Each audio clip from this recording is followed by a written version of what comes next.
Hello everyone, welcome to our new video. I am Kablesh and today we are discussing about periodic table. आवर्त सारणी के बारे में हमारी आज की क्लास रहने वाली है मेरे फ्रेंड। चाहे आप 11th में हैं, चाहे 12th में या फिर कॉम्पिटिटिव एग्जाम की प्रिपरेशन कर रहे हैं, सभी के लिए, सभी स्टूडेंट्स के लिए आज की क्लास जो है वो बहुत ही ज्यादा बेनिफिशियल होने वाली है, क्योंकि हर एक एग्जाम में पेरियोडिक टेबल से क्वेश्चन जो है वो बनते ही बनते हैं। तो चलिए क्लास की शुरुआत करते हैं। पेरियोडिक टेबल के बारे में हम आज क्या क्या पढ़ने वाले हैं।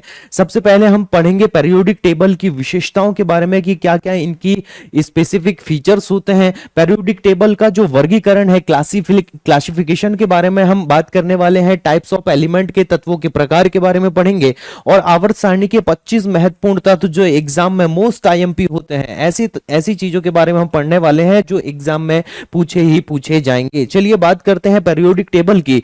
तो जो आधुनिक आवर्त सारणी है, जिसे हम मॉडर्न पेरियोडिक टेबल कहते हैं, ये कुछ इस प्रकार से दिखती है मेरे फ्रेंड। इसका नाम क्या है भाई? मॉडर्न पेरियोडिक टेबल है। मॉडर्न का मतलब क्या होता है? ये आधुनिक आवर्त सारणी है।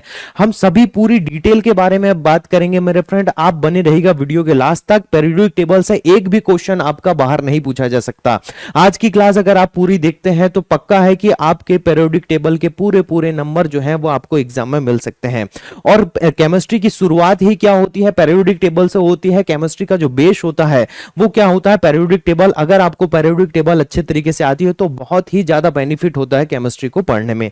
चलिए बात करते हैं पेरियोडिक टेबल के बारे में। ये जो पेरियोडिक टेबल आपको दिखाई दे रही है मेरे फ्रेंड, ये पेरियोडिक टेबल बनाया है मोजले वैज्ञानिक ने, है ना। मोजले ने क्या किया है? आधुनिक आवर्त सारणी को बनाया है। इसमें क्या किया गया है कि मेटल और नॉन मेटल और मेटेलाइट को अलग अलग किया गया है। मींस धातु को, अधातु को और उपधातु को अलग अलग भागों में बांटा गया है। चलिए बात करते हैं शुरुआत से। सबसे पहले आपको ये कॉलम दिखाई देते हैं मेरे फ्रेंड। हम बेसिक जानकारी से शुरू करेंगे और एडवांस तक लेके जाएंगे भाई, बने रहेगा वीडियो के लास्ट तक। सबसे पहला जो आप इस प्रकार से देख रहे हैं, कुछ कॉलम दिखाई देते हैं आपको इस तरह से और कुछ इस प्रकार से रो दिखाई देती है मेरे फ्रेंड। ये जो कॉलम होते हैं इनको हम क्या कहते हैं? वर्ग कहते हैं। इंग्लिश में इन्हें क्या कहेंगे? हम ग्रुप कहते हैं मेरे फ्रेंड। क्या बोलते हैं? ग्रुप कहते हैं। ये जो कॉलम दिखाई दे रहे हैं आपको, ये क्या है? ग्रुप है। और इस प्रकार से जो रो दिखाई दे रही है इनको हम पीरियड कहते हैं या फिर हिंदी में कहते हैं आवर्त कहते हैं। क्या कहते हैं मेरे फ्रेंड? आवर्त कहते हैं, है ना। तो ग्रुप की संख्या जो होती है, हम इस प्रकार से अगर काउंट करें तो 1 से लेके 18 तक, यहां पर कितना होगा? 18। ये 18 नंबर का हमारे पास क्या होता है? ग्रुप होता है। ठीक है, तो हम बात करेंगे पहला ग्रुप, दूसरा ग्रुप है, इस प्रकार से, है ना। 13, 14, 15, 18 तक हमारे पास ग्रुप पाए जाते हैं। इसी प्रकार से अगर पीरियड्स की बात करते हैं हम आवर्त में, तो पहला आवर्त, दूसरा, तीसरा, चौथा, पांचवा, छठवां और 7 हमारे पास क्या पाए जाते हैं? आवर्त। तो आधुनिक आवर्त सारणी में मेरे फ्रेंड वर्ग, जिसे हम ग्रुप कहते हैं, ये होते हैं 18 और आवर्त की संख्या कितनी होती है मेरे फ्रेंड? आवर्त की संख्या होती है 7। अच्छा, फिर ये नीचे क्या दिखाई दे रहे हैं आप बोलेंगे? तो ये नीचे जो है ये एक्चुअली में इसी के अंदर के भाग है मेरे फ्रेंड। ये यहां से देखें आप, यहां पर एक ब्लैंक छूटा हुआ, यहां पर कोई भी एलिमेंट नहीं है ना। ये क्या है? तो इसी के अंदर के जो भाग होते हैं वो, उनको हम यहां पर ये 57 से 71 तक के जो एलिमेंट होते हैं वो उसको इस रो में रख दिया जाता है और 89 से 103 तक के जो एलिमेंट होते हैं उसको नीचे रो में रख दिया जाता है। अब ये आधुनिक आवर्त सारणी का, इसे हम क्यों पढ़ते हैं, इससे इतने ज्यादा इंपॉर्टेंट क्वेश्चन क्यों बनते हैं? सबसे पहले आप बात समझ लीजिए कि आधुनिक जो आवर्त सारणी होती है, जिसे हम मॉडर्न पेरियोडिक टेबल कहते हैं, इसमें किसको पढ़ा जाता है मेरे फ्रेंड? इसमें पढ़ा जाता है तत्वों के बारे में, एलिमेंट के बारे में। ये जितनी भी चीजें हमें आप जो स्क्रीन पर देखते हैं, है ना, जो बॉक्स के अंदर लिखी हुई है, जैसे कि यहां पर बोरॉन लिखा है, कार्बन लिखा है, नाइट्रोजन लिखा है ना, तो ये सब क्या है मेरे फ्रेंड? एलिमेंट है। अब एलिमेंट क्या होते हैं? आप बोलेंगे कि तत्व क्या होते हैं? तो तत्व वो होते हैं मेरे फ्रेंड जिनमें एक ही प्रकार के एटम होते हैं या परमाणु होते हैं। तत्व की अगर डेफिनेशन की अगर हम बात करें तो एलिमेंट वह पदार्थ होता है जिसमें एक ही प्रकार के परमाणु पाए जाते हैं। जैसे कि एग्जांपल से अगर बात करें तो हम बोलेंगे कि कार्बन के अंदर केवल कार्बन के परमाणु होंगे, नाइट्रोजन के अंदर क्या होंगे? केवल नाइट्रोजन के परमाणु होंगे, अर्थात एटम होंगे। तो तत्व बोलेंगे हम। एलिमेंट क्या होता है? जिसमें एक ही टाइप के क्या होते हैं? एटम होते हैं, परमाणु होते हैं, वे क्या कहलाते हैं? तत्व कहलाते हैं। तो तत्वों का ही वर्गीकरण किया जाता है कि भैया कौन जो है हल्का है, कौन भारी है, कौन धात्विक गुण रखता है, अधातु रखता है, मतलब मेटेलिक प्रॉपर्टी, नॉन मेटेलिक, सब मेटल, उपधातु क्या होते हैं। तो उनको ही वर्गीकृत करने के लिए क्या बनाया गया है? मॉडर्न पेरियोडिक टेबल बनाया गया है।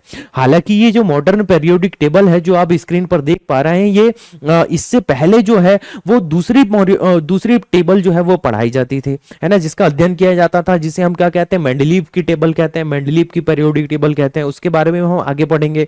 तो हम आधुनिक आवर्त सारणी के सबसे ज्यादा एमसीक्यू बनते हैं, इसलिए हम कुछ क्वेश्चनों को आपको इसी टेबल के जरिए ही हम क्या करेंगे, समझाने की कोशिश करेंगे, है ना। वर्ग की संख्या कितनी होती है, 18 होती है, और आवर्त की संख्या कितनी होती है, 7 होती है। इतना तो आप समझ गए होंगे। चलिए बात करते हैं आगे हम।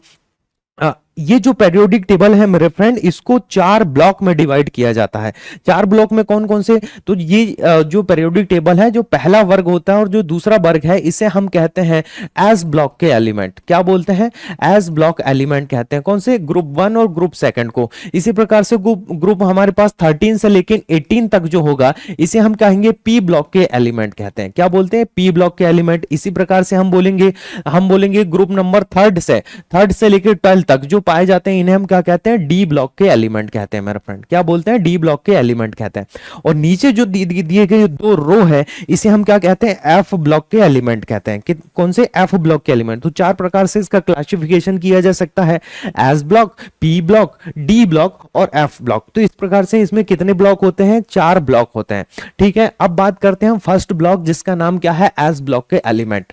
एस ब्लॉक के एलिमेंट में 2 ग्रुप पाए जाते हैं, ग्रुप फर्स्ट और ग्रुप सेकंड। अगर आपसे पूछा जाए कि एस ब्लॉक के तत्व में सबसे पहला एलिमेंट कौन सा है, तो आप बात करेंगे कि एच है, जिसका नाम क्या होता है, हाइड्रोजन होता है।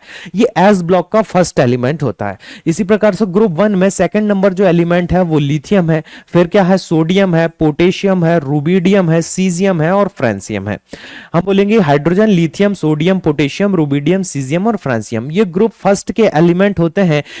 इन सभी को हम ग्रुप में इकट्ठा सामूहिक रूप से क्या बोलते हैं, एल्कली मेटल बोलते हैं। क्या बोलते हैं, एल्कली मेटल, जिसे हिंदी में हम क्या कहते हैं, क्षारीय धातु कहते हैं। आप नोट करते जाइएगा, क्षारीय धातु कहते हैं, एल्कली मेटल कहते हैं। इसी प्रकार से ग्रुप सेकंड जो होता है मेरे फ्रेंड, इसको हम क्या कहते हैं, एल्कली अर्थ मेटल कहते हैं, क्षारीय मृदा धातु कहते हैं। इसकी पूरी पीडीएफ भी आपको मिल जाएगी भाई, बस ध्यान से एक बार आप क्लास समझते जाइए। क्षारीय मृदा धातु एल्कली अर्थ मेटल कहते हैं। किसको बोलते हैं, एल्कली अर्थ मेटल। एक होता है बेरिलियम, होता है मैग्नीशियम, होता है कैल्शियम है, स्ट्रोंशियम है, बेरियम है और रेडियम है। ये जो एलिमेंट होते हैं ग्रुप सेकंड के, जो एलिमेंट होते हैं, इनका नाम क्या होता है, एल्कली अर्थ मेटल, मींस क्षारीय मृदा धातु होता है। इसी प्रकार से जो डी ब्लॉक के एलिमेंट है, इनका अदर नेम क्या होता है, तो इनका दूसरा नाम होता है संक्रमण तत्व, जिसे हम क्या बोलते हैं, ट्रांजिशन एलिमेंट कहते हैं। संक्रमण तत्व इंग्लिश में क्या कहा जाता है, डी ब्लॉक के एलिमेंट को संक्रमण तत्व कहा जाता है। संक्रमण तत्व कहां होते हैं, तो हम बोलेंगे कि एस ब्लॉक और पी ब्लॉक के बीच में पाए जाते हैं। एस ब्लॉक और पी ब्लॉक के बीच में पाए जाने वाले एलिमेंट को क्या कहा जाता है, डी ब्लॉक के एलिमेंट या फिर संक्रमण तत्व कहा जाता है ना। संक्रमण तत्व कौन से वर्ग से कौन से वर्ग तक होंगे, तो ग्रुप 3 से लेके ग्रुप 12 तक के जो एलिमेंट होते हैं वो क्या कहलाते हैं, ट्रांजिशन एलिमेंट। इसी प्रकार से ग्रुप 13 से लेके ग्रुप 18 तक, ग्रुप 13 से लेके ग्रुप 18 तक के जो एलिमेंट होते हैं वो क्या कहलाते हैं, पी ब्लॉक के एलिमेंट कहलाते हैं। अगर आप ध्यान से इनको देखने की कोशिश करें, है ना, ध्यान से अगर देखते हैं तो इसमें देखें इनके बैकग्राउंड का कलर कुछ अलग है। यहां पर हम देखेंगे बोरॉन है, सिलिकॉन है, जर्मेनियम, आर्सेनिक, एंटीमनी, टेलुरियम। ये जो आपको ब्लू कलर दिखाई दे रहा है मेरे फ्रेंड, इसके इस तरफ से ये सभी क्या है, मेटल पाई जाती हैं। तो हम बोलेंगे कि पेरियोडिक टेबल में सबसे ज्यादा ये सारी जो चीजें आपको दिखाई दे रही है, ये सभी क्या है, धात्विक तत्व है, धातु है। और इस तरफ ये जो आपको दिखाई दे रहा है कार्बन, नाइट्रोजन, जो ऑरेंज कलर में आपको दिखाई दे रहा है, ये क्या है, नॉन मेटल है, अर्थात अधातु होती है। तो अधातु तत्व कौन कौन से होते हैं, nitrogen, oxygen, fluorine, phosphorus, sulphur, chlorine, selenium, ब्रोमियम, iodine, ये सब क्या है, नॉन मेटल होते हैं। फिर ये क्या है बीच वाले, तो ये होते हैं मेटेलॉइड, जैसे कि सिलिकॉन है, जर्मेनियम है, आर्सेनिक, एंटीमनी, टेलुरियम, ये क्या होते हैं, मेटेलॉइड होते हैं। मेटेलॉइड मींस उपधातु होते हैं, जो धातु और अधातु दोनों के गुण प्रदर्शित करते हैं, उन्हें हम क्या कहते हैं, मेटेलॉइड कहते हैं, उपधातु कहते हैं। इतना तो आप क्लियर समझ गए होंगे। तो हम बोलेंगे कि जो मॉडर्न पेरियोडिक टेबल है, इसमें किसकी संख्या ज्यादा है, हम बोलेंगे कि मेटल्स की संख्या ज्यादा है ना, नॉन मेटल की संख्या क्या है, कम है। फिर ये वाले क्या है, फिर ये जो होते हैं मेरे फ्रेंड ग्रुप 18 के जो एलिमेंट होते हैं, इनको जीरो ग्रुप कहा जाता है। जीरो ग्रुप, या हम बोलेंगे कि नोबल गैसें, निष्क्रिय गैसें, अक्रिय गैसें या उत्कृष्ट गैसें, इनके बहुत सारे नाम होते हैं। कौन कौन सी गैसें होते हैं, तो helium, neon, argon, krypton, xenon, radon और ओगेनसन, ये सभी क्या होते हैं मेरे फ्रेंड, ये जीरो ग्रुप के एलिमेंट कहलाते हैं। ठीक है, ये मेटल और नॉन मेटल दोनों के जैसे बिहेवियर नहीं प्रदर्शित करते हैं। चलिए बात करते हैं आगे। नीचे हम बात करें तो इसे हम क्या बोलते हैं, एफ ब्लॉक के एलिमेंट कहते हैं।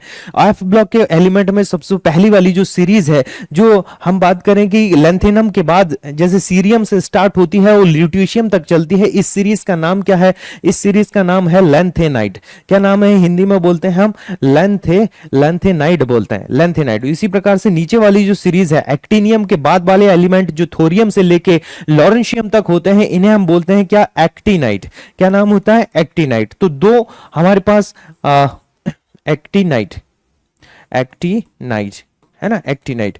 तो दो हमारे पास क्या हो जाती है, सीरीज हो जाती है, एक लैंथेनाइट सीरीज हो जाती है यहां से, है ना, और दूसरी क्या होती है, एक्टिनाइट सीरीज। अब ये लैंथेनाइट और एक्टिनाइट सीरीज किस ब्लॉक के एलिमेंट में आती है, तो आप बोलेंगे कि एफ ब्लॉक के एलिमेंट में क्या होती है, दो सीरीज पाई जाती है, एक का नाम है लैंथेनाइट और दूसरे का नाम क्या है, एक्टिनाइट है जी। एफ ब्लॉक के जो एलिमेंट होते हैं मेरे फ्रेंड, एफ ब्लॉक के एलिमेंट, इन्हें हम दुर्लभ धातुएं भी कहते हैं, है ना, रेयर मेटल भी कहते हैं, क्योंकि ये प्रकृति में बहुत कम मात्रा में पाए जाते हैं। चलिए बात करते हैं थोड़ा सा आगे। देखिए हमने बताया कि एलिमेंट जो होते हैं, तत्व होते हैं, उसकी डेफिनेशन हम समझ लिए। मेटल्स क्या होते हैं, तो मेटल्स में अगर हम एग्जांपल बात करें, जैसे किसी आयरन है ना, कॉपर है हमारे पास, कैल्शियम है, जो आपको इस तरफ दिखाई दे रहे हैं, ये सभी क्या है, मेटल है। फिर हम बात करें कि नॉन मेटल क्या होते हैं, तो जैसे कि कार्बन है, सिलिकॉन हो, है ना, फास्फोरस है, क्लोरीन है, ब्रोमीन है, ये सभी क्या है मेरे फ्रेंड, नॉन मेटल है।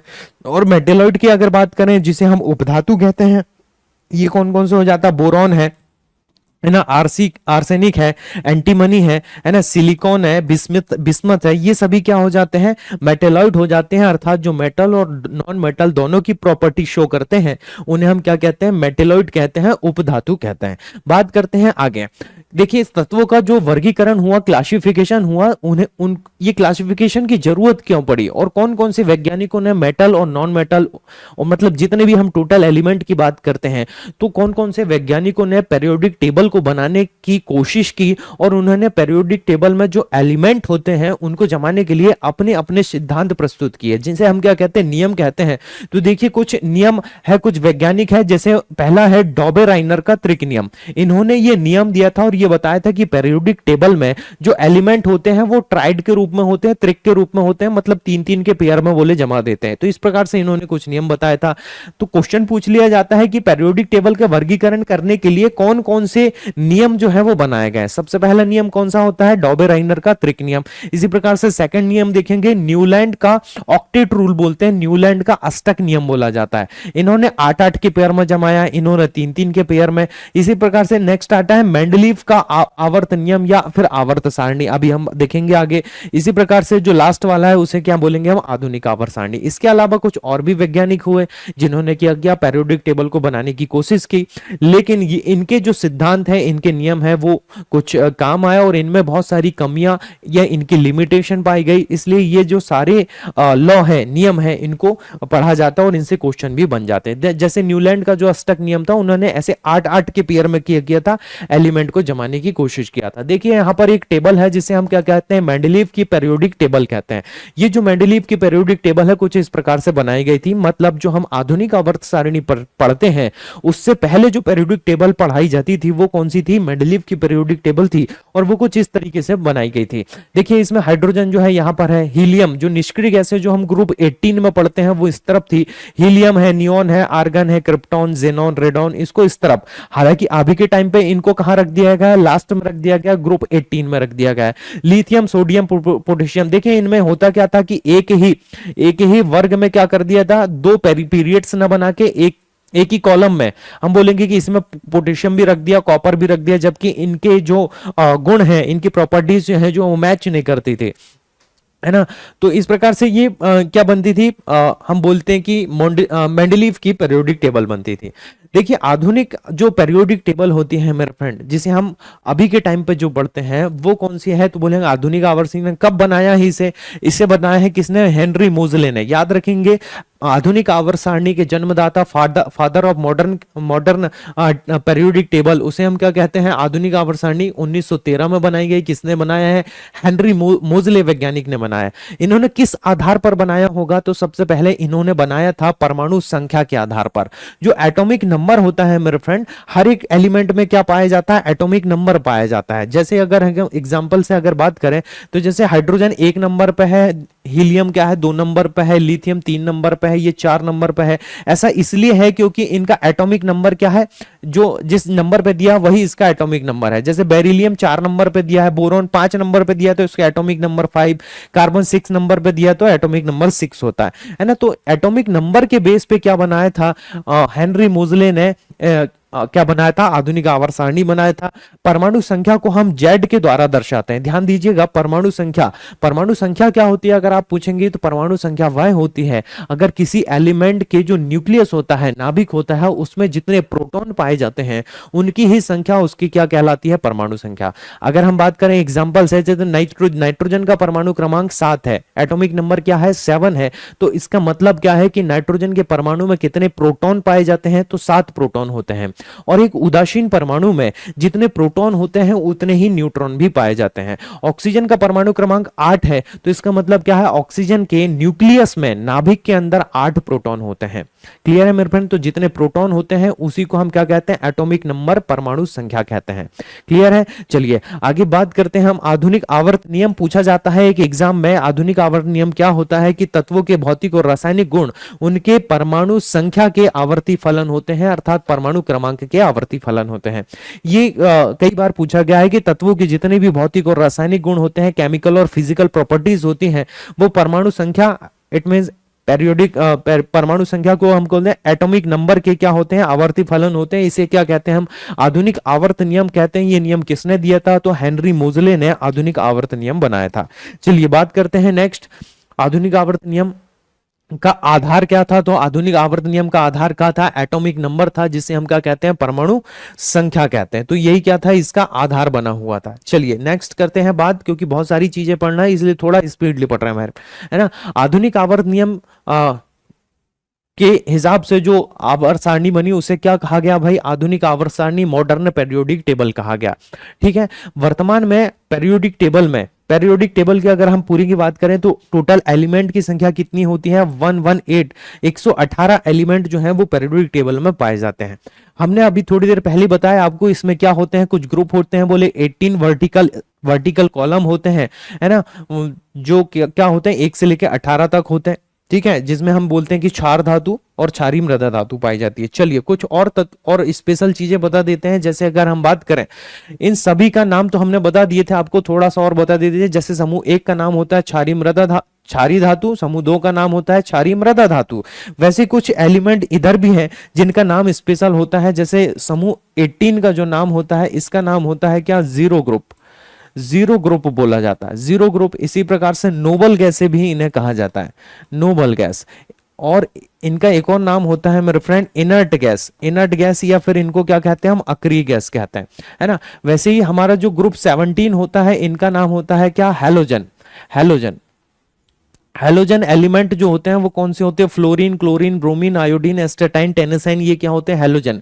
ऑक्सीजन वाला जो ग्रुप होता है इसका नेम होता है मेरे फ्रेंड कैल्कोजन या चैल्कोजन बोल सकते हैं, है ना, चैल्कोजन या कैल्कोजन बोला जा सकता है। वैसे ही नाइट्रोजन वाला जो फैमिली होता है, नाइट्रोजन, फास्फोरस, आर्सेनिक, एंटीमनी, विस्मत, मॉस्कोबियम, इनको बोला जाता है क्या, निकोजन कहा जाता है, निकोजन, है ना, हिंदी में लिख दिया मैंने निकोजन। तो निकोजन होता है, कैल्कोजन होता है, हैलोजन होता है और जीरो ग्रुप पाया जाता है। तो इनके क्या होते हैं, ग्रुप के कुछ नेम होते हैं।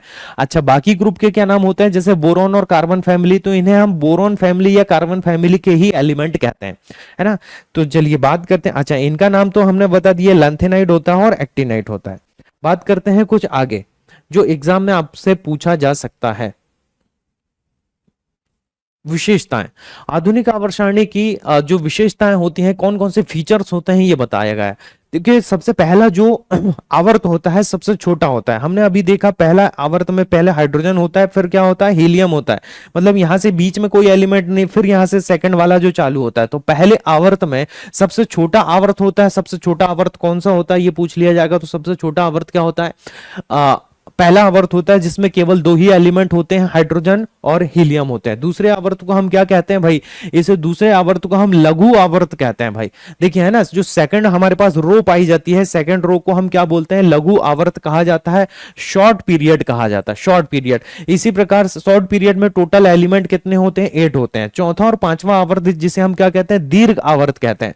आवर्त आप समझ गए हैं किसको कहते हैं भाई, चौथा और पांचवा आवर्त को क्या बोलते हैं, दीर्घ आवर्त कहते हैं। इसमें एलिमेंट की संख्या कितनी होती है, 18 होती है।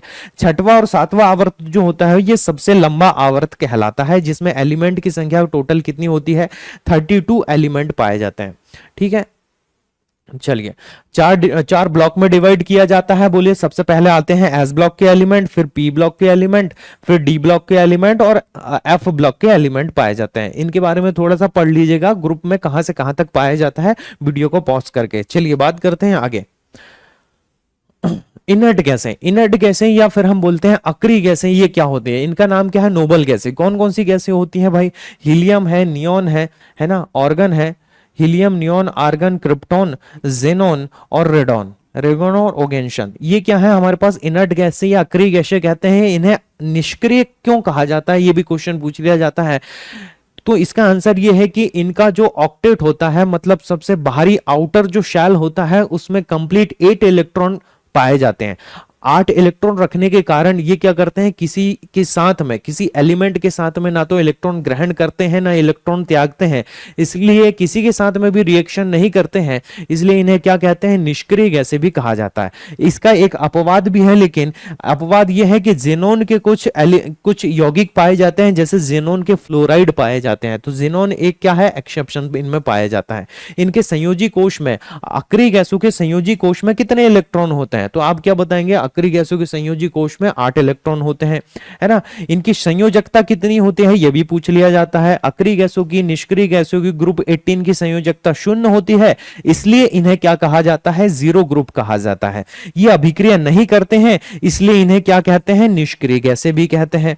इसमें सभी उपस्थित जितने भी तत्व होते हैं वो क्या है भाई, गैसें हैं। हीलियम, नियॉन, आर्गन, ये सभी क्या है भाई, गैसें हैं। तो ये इनकी क्या होती है, विशेषता होती है। संक्रमण तत्व जिसे हम क्या कहते हैं, ट्रांजिशन एलिमेंट कहते हैं, ये कहां पाए जाते हैं, डी ब्लॉक में पाए जाते हैं। ग्रुप नंबर 3 से लेके ग्रुप 12 तक पाए जाते हैं। इनके बाहरी कोश अपूर्ण होते हैं, कितने होते हैं ये पूछ लिया जाता है एग्जाम में, तो हम बोलेंगे कि 2 बाहरी कोश अपूर्ण होते हैं। हम कोश क्या होते हैं, तो इस प्रकार से जो सेल होती है, तो इनमें क्या होते हैं, पूरे पूरे इलेक्ट्रॉन नहीं भरे होते हैं, तो हम क्या बोलते हैं, इनके बाहरी कोश अपूर्ण होते हैं।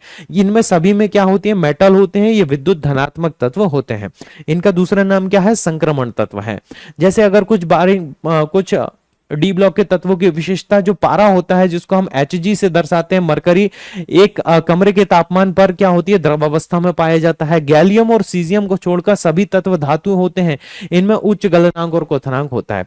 चलिए बात करते हैं कुछ आगे, अंतः संक्रमण तत्व जिसे हम क्या कहते हैं, इनर ट्रांजिशन मेटल कहते हैं। ये एफ ब्लॉक के तत्वों का दूसरा नाम होता है। एफ ब्लॉक के तत्वों का दूसरा नाम क्या होता है, अंतः संक्रमण तत्व होता है। इसमें टोटल जो एलिमेंट होते हैं 57 होते हैं। सभी को 57 लेंथेनम, अच्छा 57 से स्टार्ट होते हैं, ये बता रहा, 57 लेंथेनम से स्टार्ट होते हैं, है ना। तो इनको हम क्या बोलते हैं, इनर ट्रांजिशन मेटल कहते हैं, है ना। दुर्लभ मृदा धातु भी इनका नाम होता है ना। 14 क्या होती है, दुर्लभ मृदा धातु होती है, जो दूसरी श्रृंखला है। देखिए एक्टिनाइड का दूसरा नाम दिया हुआ है मेरे फ्रेंड, एक्टिनाइड का दूसरा नाम क्या है, दुर्लभ मृदा धातु कहते हैं, है ना। ये कहां से कहां तक होता है, तो 90 एटॉमिक नंबर 90 से 103 तक, थोरियम से लेके लॉरेंशियम तक के तत्व जो होते हैं वो एक्टिनियम में आते हैं। चलिए बात करते हैं आगे। हम बात करेंगे तत्वों के प्रकार, कौन कौन से एलिमेंट पाए जाते हैं। तो हमने अभी बताया आपको एलिमेंट कितने होते हैं, मेटल होते हैं, नॉन मेटल और मेटेलॉइड होते हैं। मेटल जो है जैसे कुछ दिए हुए हैं, जैसे कि 4 धातु में लिथियम, सोडियम, पोटेशियम, रुबिडियम, ये देखिएगा ये सभी क्या है, मेटल है हमारे पास। इसी प्रकार से हम बात करें नॉन मेटल जो होती है, नॉन मेटल में फ्लोरीन है, क्लोरीन है, ब्रोमीन, आयोडीन है ना। तो इनको क्या कहते हैं, नॉन मेटल कहते हैं। इसी प्रकार से जो हमारे पास उपधातु होते हैं जिसे हम मेटेलॉइड कहते हैं, मेटेलॉइड में कौन कौन से आ जाते हैं, जैसे कि बोरॉन हो जाता है, सिलिकॉन हो जाता है ना। तो ये क्या होते हैं, सिलिकॉन है, जर्मेनियम है, ये मेटेलॉइड कहे जाते हैं। मेटल और नॉन मेटल दोनों में ये पाए जाते हैं। चलिए कुछ बात करते हैं। अच्छा, जो आधुनिक आवर्त सारणी होती है मेरे फ्रेंड, इनमें इलेक्ट्रॉनिक कॉन्फ़िगरेशन कई बार पूछ लिया जाता है एग्जाम में कि इलेक्ट्रॉनिक विन्यास क्या होता है। होता क्या है कि एक वैज्ञानिक है जिन्हें हम कहते हैं ऑफबाउ। ऑफबाउ ने क्या किया था कि जितने भी एलिमेंट है उनको इलेक्ट्रॉनिक कॉन्फ़िगरेशन के हिसाब से क्या पीरियोडिक टेबल में रखा था। तो इन्होंने क्या दिया था, इलेक्ट्रॉनिक विन्यास की एक अवधारणा प्रस्तुत की थी कि प्रत्येक जो एलिमेंट होता है, तत्व होता है, उसमें किस प्रकार से इलेक्ट्रॉन प्रेजेंट होते हैं, उनके शैल में, उनके कोश में, कक्ष में किस प्रकार इलेक्ट्रॉन भरे होते हैं। तो उसका एक सिद्धांत दिया था किसने, ऑफबाउ वैज्ञानिक ने। तो ऑफबाउ के नियम के जरिए हम इलेक्ट्रॉन को किसी भी एलिमेंट में भर सकते हैं। तो हम बोलेंगे कि इलेक्ट्रॉन के भरने का क्रम किसने बताया था, तो आप याद रखेंगे किसने बताया था, ऑफबाउ वैज्ञानिक ने बताया था। इलेक्ट्रॉनिक विन्यास के हिसाब से भी क्या रखा गया है, पीरियोडिक टेबल में रखा गया है। जैसे इलेक्ट्रॉनिक कॉन्फ़िगरेशन होता क्या है, जैसे कि हम बात करें हाइड्रोजन का एटॉमिक नंबर 1, एटॉमिक मास 1 होता है, तो इसका इलेक्ट्रॉनिक विन्यास जो होता है 1s1 होता है ना। नाइट्रोजन का जैसे हम बात करें किस प्रकार से लिखा जाता है, तो 1s2 2s2 2p6 1s2 2s2 देखिए 1s2 2s2 टोटल कितने भरना, बोले 7 भरना है, तो 4 भर दिए तो 2p में कितना आ जाता है, बोले 3 आ जाता है। तो ऐसे ये ऊपर जो इलेक्ट्रॉन भरने का क्रम है उसको ही क्या बोला जाता है, इलेक्ट्रॉनिक कॉन्फ़िगरेशन कहा जाता है। हम नेक्स्ट क्लास में इसको पढ़ेंगे। चलिए बात करते हैं आगे। एक स्पेशल प्रॉपर्टी पाई जाती है इसमें, बोले विद्युत ऋणात्मकता, जिसको इलेक्ट्रोनेगेटिविटी कहते हैं। देखिए इलेक्ट्रोनेगेटिविटी होती क्या है कि जब भी किसी पीरियड में बाएं से दाएं जाया जाता है, लेफ्ट से राइट जाया जाता है, तब उसमें एक विशेषता होती है, बोले विद्युत ऋणात्मकता की। ये क्यों होती है, बोले क्योंकि जो एलिमेंट होते हैं मेरा फ्रेंड, देखिए जितने भी एलिमेंट पाए जाते हैं, ये एलिमेंट होते क्या है कि इस तरफ क्या है, नॉन मेटल है, इस तरफ क्या है, मेटल है। तो जब भी लेफ्ट से राइट जाया जाएगा, इसमें मेटेलिक प्रॉपर्टी ज्यादा होगी, इनमें नॉन मेटेलिक प्रॉपर्टी ज्यादा होगी। जो नॉन मेटल होती है उनका एक विशेष गुण होता है, उसे हम क्या कहते हैं, विद्युत ऋणात्मकता का गुण कहते हैं। तो नॉन मेटल में इलेक्ट्रोनेगेटिविटी का गुण जो होता है, प्रॉपर्टी जो होती है, वो हाई होती है। कुछ स्पेशल चीजें बता देते हैं हम आपको जो एग्जाम में पूछी जाती हैं और आपको बहुत अच्छे तरीके से याद रखने चाहिए, जैसे कि आवर्त सारणी के 25 महत्वपूर्ण तत्व। हालांकि पीरियोडिक टेबल एक ऐसा टॉपिक है मेरे फ्रेंड जो लगातार हम 2 से 3 घंटे भी पढ़े तो भी कंप्लीट नहीं होता है ना। तो कुछ बेसिक चीजें हमने 25 महत्वपूर्ण तथ्य निकाले हैं जो एग्जाम में आपसे पूछे जा सकते हैं, तो ध्यान से इनको समझने की कोशिश कीजिएगा। आवर्त सारणी का आविष्कार जो दामत्री मेंडलीफ ने किया था, कब किया था, क्वेश्चन पूछा जाएगा तो आप बताएंगे 1869 में, है ना। मेंडलीफ की आवर्त सारणी कब बनी थी, 1869 में। मेंडलीफ ने तत्वों को उनके परमाणु द्रव्यमान के आधार पर व्यवस्थित किया था। एटॉमिक मास जिसको कहते हैं हम, क्या वो एटॉमिक मास के अनुसार क्या किया था, पीरियोडिक टेबल बनाया था। परंतु आधुनिक जो आवर्त सारणी है, जो आवर्त सारणी बनी है वो किसके हिसाब से बनी है, परमाणु क्रमांक के हिसाब से बनी है। और किसने प्रस्तुत किया, तो हम बोलेंगे हेनरी मोजले ने दिया है ना। आधुनिक आवर्त सारणी में कुछ एलिमेंट की संख्या कितनी होती है, 118 होती है। आधुनिक आवर्त सारणी में 7 आवर्त होते हैं और 18 क्या होते हैं, वर्ग होते हैं। धातुएं बाईं ओर हैं और अधातुएं क्या हैं, दाईं ओर हैं। अभी हमने देखा कि लेफ्ट तरफ क्या है, धातुएं हैं, और इस तरफ क्या है, हमारे पास नॉन मेटल अधातुएं होती हैं। हाइड्रोजन सबसे पहला तत्व होता है जिसका एटॉमिक नंबर क्या है, 1 होता है ना। आवर्त सारणी में नए तत्वों की खोज होते ही इनमें जोड़ दिया जाता है। वैसे ही निष्क्रिय गैसें, इनर्ट गैसें कहां रखी गई है, ग्रुप 18 में रखी गई है। क्षारीय धातु जिसको हम क्या बोलते हैं, क्षारीय धातु कहां पाई जाती है, ग्रुप 1 में पाई जाती है ना। जैसे क्षारीय मृदा धातु कहां पाई जाती है, ग्रुप 2 में पाई जाती है। हैलोजन तत्व किसको कहते हैं, तो 17वें समूह में पाए जाने वाले जो फ्लोरीन होते हैं, क्लोरीन है, ब्रोमीन है, आयोडीन, इनको क्या कहा जाता है मेरे फ्रेंड, इनको कहा जाता है हैलोजन एलिमेंट कहा जाता है। इसी प्रकार से लैंथेनाइट और एक्टिनाइट आवर्त सारणी में अलग नीचे की तरफ रख दिए गए हैं, है ना। धातु, अधातु और उपधातु, इन्हें तीनों प्रकार से इसमें सारणी में डिवाइड किया गया है ना। त्रिक गुणधर्म जो ट्राइड होते हैं, सबसे पहले किसने दिया था, एक नियम होता है बोले ट्राइड नियम, जिसमें पीरियोडिक टेबल में एलिमेंट को जमाने की कोशिश की रही थी, तो वो किसने करी थी, ट्राइड नियम में डॉबेराइनर ने की थी।